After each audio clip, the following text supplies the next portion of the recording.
I'm a movie producer from the 1930s, arguably the shittest job in all the land. Need to lose weight or keep some actresses awake on set? How about trying our new miracle drug, amphetamines? Females on set better be as sleazy as possible. Workplace health and safety? What the f*** is that? I don't even know what this bit is, man. And it's so hot in the suit. Good God.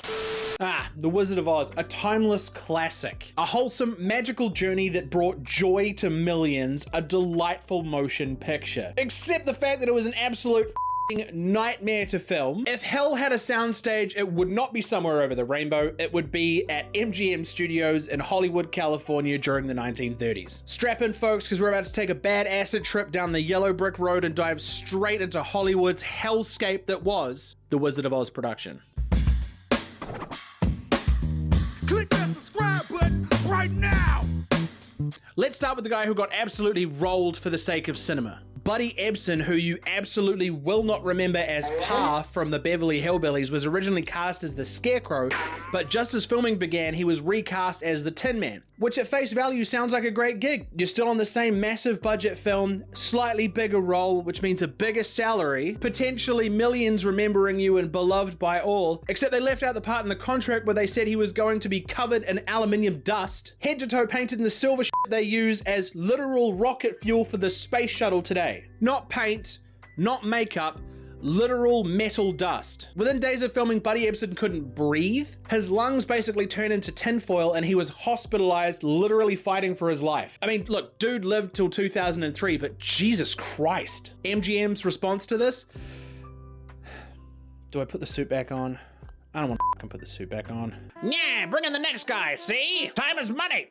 And I have lots of it. What the f am I doing with my life? Next we have Margaret Hamilton. She was the Wicked Witch of the West. Obviously pretty iconic to the role now. And only two things were required from her in this role: looking terrifying and not being set on fire. Unfortunately, she only did one of those things. In her big fiery exit scene, they forgot to tell her to get off the trap door before setting off an explosion. Margaret Hamilton got third-degree burns on her face and hands and had to recover for weeks. And get this, when she got out of hospital and asked for a safer version of the green face paint, the literal medical professional that MGM hired said, nah, it's fine to keep using it, just don't get it in your bloodstream or you will die. What the f?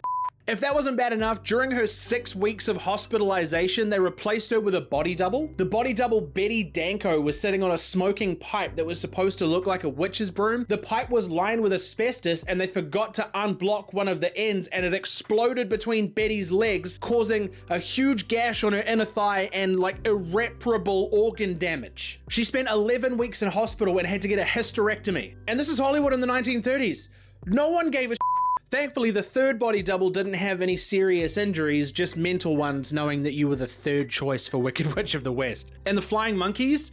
Oh my God, the flying monkeys, dude. Not only were they covered in like 6 layers of what is essentially house paint, they were also strung from the ceiling to look like they were flying by piano wires. Do you know how thin piano wires are? They're not made to support anything, let alone a full-grown man pretending to be a monkey. Safety regulations in Hollywood in the 1930s were like guidelines, like you're not supposed to eat the whole block of chocolate or you're only supposed to use X amount of shampoo and conditioner. No one died, but there was some serious injuries. I mean, nothing screams family classic like people putting their lives at risk. And Dorothy.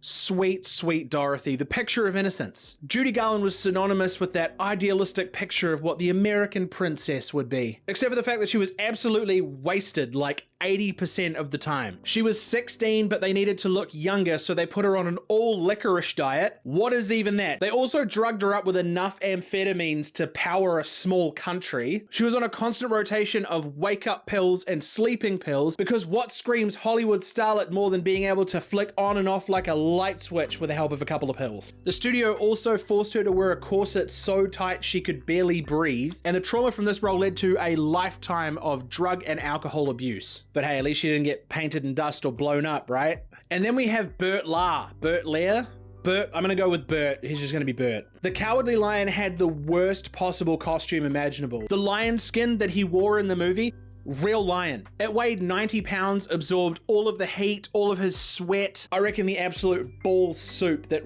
wafted out of that man's suit when they unzipped him at the end of the day was enough to strip paint off walls. Problem was, because it was real lion fur, they couldn't wash it either, like, because it would damage the skin.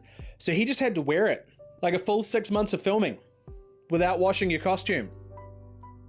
Finally, let's talk about this beautiful, magical snow falling scene. How delicate these flakes look falling upon our beloved heroes as they're on their way to meet the Wizard of Oz. Except for the fact that those snowflakes were pure asbestos. Like lung-destroying asbestos that was meant to stop things from catching on fire. What the man. So in summary, multiple near deaths, 3rd degree burns, unsafe working conditions on a daily basis, and all of that so MGM could spend $2.7 million making the film and only receive $3 million in return. So technically it was a box office flop and it almost killed several people. But hey, at least we got an iconic film, right? I'm going to try and do this a little bit more often. Remember to like and subscribe. Head over to bbmalloy.com for exclusive content and to support the channel.